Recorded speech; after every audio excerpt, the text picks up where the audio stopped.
قرآن مجید کی ایک آیت ہے 17ویں پارے میں، انکم وما تعبدون من دون اللہ حسب جہنم انتم لہا واردون۔ اللہ فرماتے ہیں بے شک تم بھی اور جن کی تم عبادت کرتے ہو، دونوں عابد بھی اور معبود بھی، یہ مشرکین کو خطاب کیا جا رہا ہے۔ بے شک تم اور جن کی تم عبادت کرتے ہو حسب و جہنم، قیامت کے دن دونوں جہنم کا ایندھن بنیں گے۔ تم بھی جہنم میں جاؤ گے اور تم جن کی عبادت کرتے ہو وہ بھی جہنم میں جائیں گے۔ لو کان ہؤلاء آلہۃ ما وردوہا، اللہ فرماتے ہیں اگر یہ الہ ہوتے نا تو جہنم میں نہ جاتے، معبود اگر یہ ہوتے تو جہنم میں نہ جاتے۔ جب یہ آیت نازل ہوئی نا تو مشرکین بڑے خوش ہوئے اس بات پر کہ بھئی تمہاری کتاب میں یہ بات آ گئی کہ تم بھی اور تمہارے معبود دونوں جہنم میں جاؤ گے۔ تو عیسائی حضرت عیسیٰ علیہ السلام کی پرستش کرتے ہیں، عبادت کرتے ہیں۔ اسی طرح یہودی حضرت عزیر علیہ السلام کو پوجتے ہیں۔ مکہ کے مشرکین میں سے بھی حضرت ابراہیم، حضرت اسماعیل اور اللہ کے نیک بندوں کی وہ پکار کیا کرتے تھے، ان کی عبادت کیا کرتے تھے۔ تو وہ کہنے لگے کہ اگر ہمارے معبود جائیں گے تو حضرت عیسیٰ، حضرت عزیر اور باقی نیک جن کی لوگ عبادت کرتے ہیں پھر تو وہ بھی جائیں گے۔ حالانکہ اللہ رب العزت نے وہاں پر ان کو الگ کر دیا۔ وہیں اللہ فرماتے ہیں ان الذین سبقت لہم من الحسنی اولئک عنہا مبعدون لا یسمعون حسیسہا وہم فی ما اشتہت انفسہم خالدون۔ وہاں پر اللہ نے جب یہ قانون بیان کیا کہ بے شک تم اور جن کی تم عبادت کرتے ہو جہنم کا ایندھن بنو گے، وہاں پر اللہ نے ان لوگوں کو الگ کر دیا کہ جو انبیاء ہیں، رسول ہیں، نیک لوگ ہیں، جن کی یہ تعلیمات نہیں تھی کہ ہماری عبادت کرو، ہم چلے جائیں تو ہمارے مرنے کے بعد ہماری قبروں کو سجدہ گاہ بنا لو، جن کی یہ تعلیمات نہیں ہے نا، اللہ فرماتے ہیں اولئک عنہا مبعدون، وہ جہنم سے دور کیے جائیں گے۔ تو انہوں نے اگلی بات نہ دیکھی، صرف پہلی بات سنی۔ تو اس آیت میں ان معبودان کا ذکر ہے جو جھوٹے ہیں، جو باطلہ ہیں، جو اپنی زندگی میں لوگوں کو اپنی عبادت کی تعلیم دیتے رہے۔ ان جھوٹے خداؤں کا ذکر ہے اس آیت مبارکہ میں جو لوگوں کو شرک کی تعلیم دیتے رہے۔ اگر یہ بات سمجھ نہ آئے نا تو آج کل تو سوشل میڈیا کا دور ہے، فیس بک ویڈیوز وہاں پر دیکھیں، ایسے ایسے پیر، ان کی ویڈیوز عام طور پر لگی ہوتی ہیں کہ ان کے مریدین، ان کے ماننے والے، ان کے معتقدین ان کے قدموں کے اندر پڑے ہیں، ان کے سجدے کر رہے ہیں، ان کے پاؤں کو چوم رہے ہیں اور وہ اس بات پر خوش ہو رہے ہیں۔ یہ ایسے جھوٹے مقتداؤں اور پیش رووں کے لیے قرآن مجید کی یہ آیت ہے کہ بے شک تم اور جن کی تم عبادت کرتے ہو وہ جہنم کا ایندھن بنیں گے۔ اصل میں اس صورت کے اندر ایک سوال کا جواب تھا، یہ اس کے ضمن کے اندر یہ ساری بات آتی ہے۔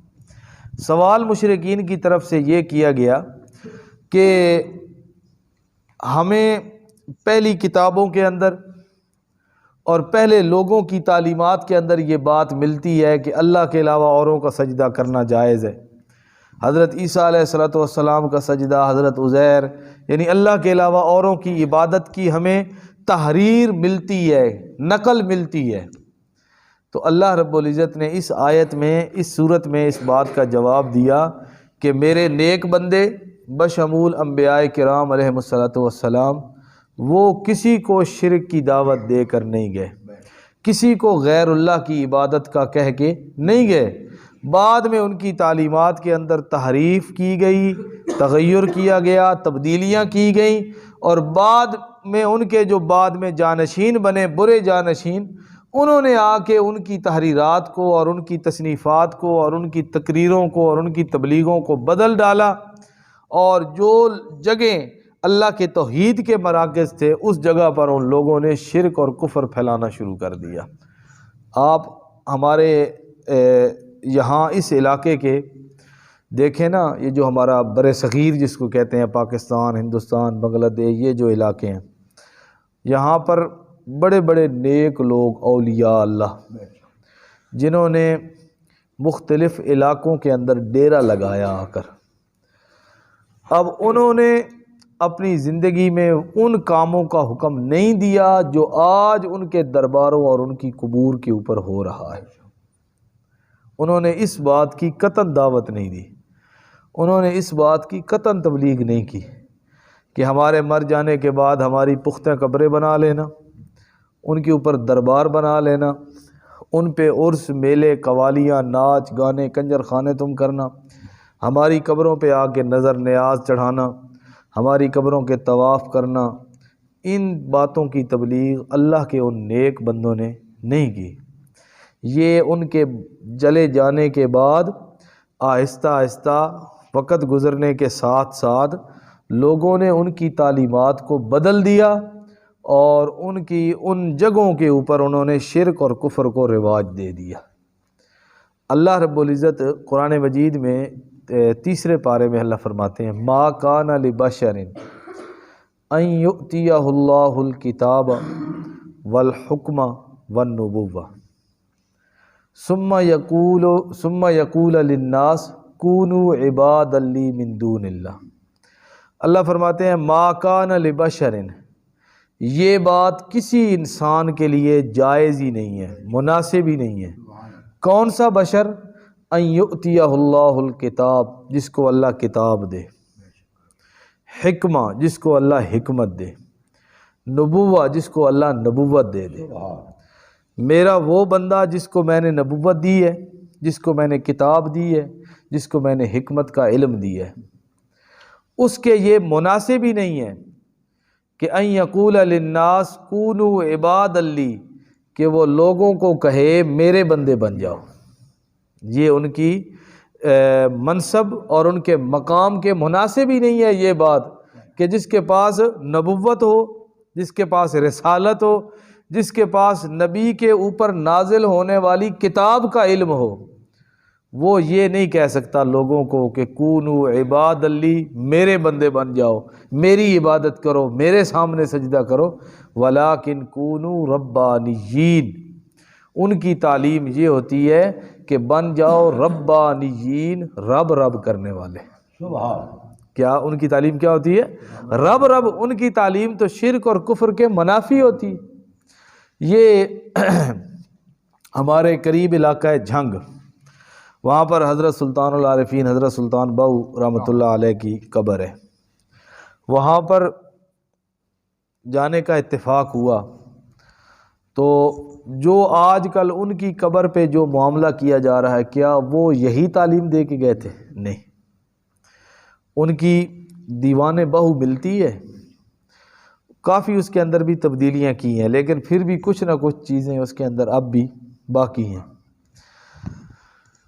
حضرت سلطان بہو کے اشعار پڑھیں، وہ توحید کے مضامین پر مشتمل ہیں، توحید کے مضامین پر۔ دوئیں جہانے حاضر ناظر، اللہ باج نہ کوئی ہو، اس طرح کے اشعار ہیں حضرت سلطان بہو رحمۃ اللہ علیہ کے۔ کیا ان کے جو اب گدی نشین ہیں یا اس جگہ پر جو بیٹھنے والے لوگ ہیں، کیا وہ یہی تعلیمات دے رہے ہیں جو ان کی تھی؟ ہرگز نہیں۔ ہمیں ان جانے والے بزرگ کے علم اور تقوی پر اتنا اعتماد ہے کہ وہ کبھی اپنے مریدین معتقدین کو یہ نہیں کہہ سکتے کہ ہمارے جانے کے بعد ہماری قبروں پہ تم آ کے ماتھا ٹیکو، ہماری قبروں پہ آ کے تم اعتکاف بیٹھو، ہماری قبروں پہ آ کے تم نظر نیازیں اور منت منوتیاں چڑھاؤ۔ لوگ اعتکاف مسجد میں بیٹھتے ہیں، وہاں پر اعتکاف قبر کا کرتے ہیں، آ کر قبر کا اعتکاف کرتے ہیں۔ لاہور چلے جائیں، حضرت علی حجویری رحمۃ اللہ علیہ کی قبر ہے، اور ان کی قبر کے اوپر لوگ کیا کرتے ہیں؟ بالکل سامنے کوئی اگر انکار کرتا ہے نا تو انکار کر ہی نہیں سکتا، سامنے لوگ ان کی قبروں کے اوپر سجدہ کر رہے ہیں، اس چوکھٹ کو چوما جا رہا ہے، وہاں پر آنسو بہائے جا رہے ہیں، وہاں پر اپنی التجائیں اور اپنی زاریاں ان کے سامنے پیش کی جا رہی ہیں۔ وہ کام جو اللہ رب العزت کے کرنے کے ہیں اور جن کاموں کے لیے سوال اپنے اللہ سے کرنا ہے وہ اس قبر والے سے کیے جا رہے ہیں۔ تو ہمارا یہ ایمان یقین ہے کہ ان لوگوں کی یہ تعلیمات ہرگز نہیں ہے، یہ بعد میں آنے والے لوگ۔ قرآن کہتا ہے فَخَلَفَ مِن بَعْدِهِمْ خَلْفٌ أَضَاعُوا الصَّلَاةَ وَاتَّبَعُوا الشَّهَوَاتِ، وہ چلے گئے نیک بندے، ان کے بعد ان کے برے جانشین آ گئے۔ اضاعوا الصلاۃ، انہوں نے نمازوں کو ضائع کیا، واتبعوا الشہوات، خواہشات کے پیچھے لگ گئے۔ یہ وہ لوگ ہیں جنہوں نے اپنا پیٹ بھرنے کے لیے اور اپنی دنیا بنانے کے لیے لوگوں کو اس غلط کام پر لگایا ہوا ہے اور نسبت اللہ کے اس نیک بندے کی طرف کرتے ہیں۔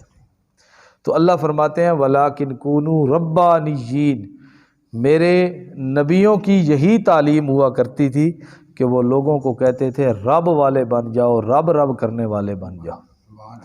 تو اللہ نے بالخصوص حضرت عیسیٰ علیہ السلام کا ذکر کیا کہ جس عیسیٰ علیہ السلام کو عیسائیوں نے اللہ کا بیٹا بنایا، ان کی عبادت کی، اس عیسیٰ علیہ السلام کی تعلیم کیا ہے؟ ان اللہ هو ربی و ربکم۔ لوگوں نے تو ان کو رب بنایا نا، لوگوں نے تو ان کو الہ بنایا۔ اللہ فرماتے ہیں میں تمہیں سچی بات بتانے لگا ہوں، ان اللہ هو ربی و ربکم۔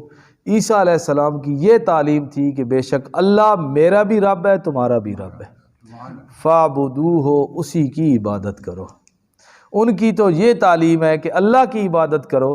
اب اگر کوئی حضرت عیسیٰ علیہ السلام کو اپنا معبود مانتا ہے تو حضرت عیسیٰ علیہ السلام اس بات سے کیا ہیں؟ بری ہیں، ان کے اوپر اس بات کا کوئی الزام نہیں ہے۔ ھذا صراط مستقیم، یہی سیدھی راہ ہے۔ لیکن چونکہ ان کو بنایا گیا الہ، معبود بنایا گیا، تو اللہ رب العزت حجت تام کرنے کے لیے قیامت کے دن عیسیٰ علیہ السلام کو بھی اپنی عدالت میں کھڑا کر کے پوچھیں گے اے میرے بندے عیسیٰ بتلا کیا آپ نے لوگوں کو یہ بات کہی تھی؟ تو عیسیٰ علیہ السلام کہیں گے ما قلت لهم الا ما امرتنی به ان اعبدوا اللہ ربی و ربکم، یا اللہ میں نے ان کو اور کچھ نہیں کہا تھا، جو آپ نے حکم دیا تھا میں نے وہی کہا تھا کہ اللہ کی عبادت کرو جو میرا بھی رب ہے اور تمہارا بھی رب ہے۔ میں نے یہ بات نہیں کی تعلم ما فی نفسی ما قلت لهم الا ما امرتنی به، وہی کہا ہے یا اللہ جو تو نے مجھے حکم دیا تھا۔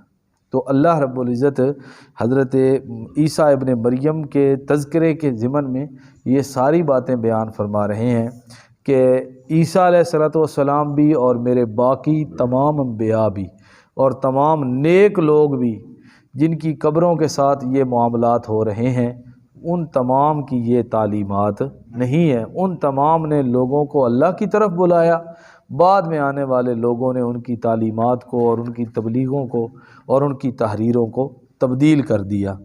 اللہ فرماتے ہیں فَوَيْلٌ لِّلَّذِينَ ظَلَمُوا مِنْ عَذَابِ يَوْمٍ عَلِيمٍ، ہلاکت ہے ان ظالموں کے لیے جنہوں نے یہ کام کیے ہیں۔ اور اللہ رب العزت فرماتے ہیں قیامت کے دن یہ دنیا میں تو نا انہوں نے ایک دوسروں سے دوستی کے رشتے بنائے ہوئے ہیں، یہ فلاں کا خلیفہ ہے، یہ فلاں کا ہے، یہ فلاں کا، یعنی ایک انہوں نے دنیا میں دوستی کے رشتے بنائے۔ اللہ فرماتے ہیں قیامت کا دن جب ہوگا نا یہ سارے ایک دوسرے کے دشمن ہوں گے۔ الاخلاء یومئذ بعضهم لبعض عدو، سارے ایک دوسرے کے پھر دشمن ہوں گے۔ پھر ان کے متبعین بھی قیامت کے دن ان کے منہ پر جوتے مار رہے ہوں گے، یہ تم نے ہمیں کس راہ پر لگائے رکھا، اور ہمیں آج جہنم کا عذاب سامنے نظر آ رہا ہے۔ اللہ فرماتے ہیں الا المتقین، ہاں متقین جو ہیں، اللہ سے ڈرنے والے جو لوگ ہیں، ان کی دوستی دنیا میں بھی پکی اور قیامت کے دن بھی پکی۔ باقی جو مشرکوں کی شرک اور کفر کی بنیاد پر دوستیاں ہیں نا، وہ قیامت کے دن دوستیاں دشمنیوں میں بدل جائیں گی۔ اللہ پاک عمل کرے۔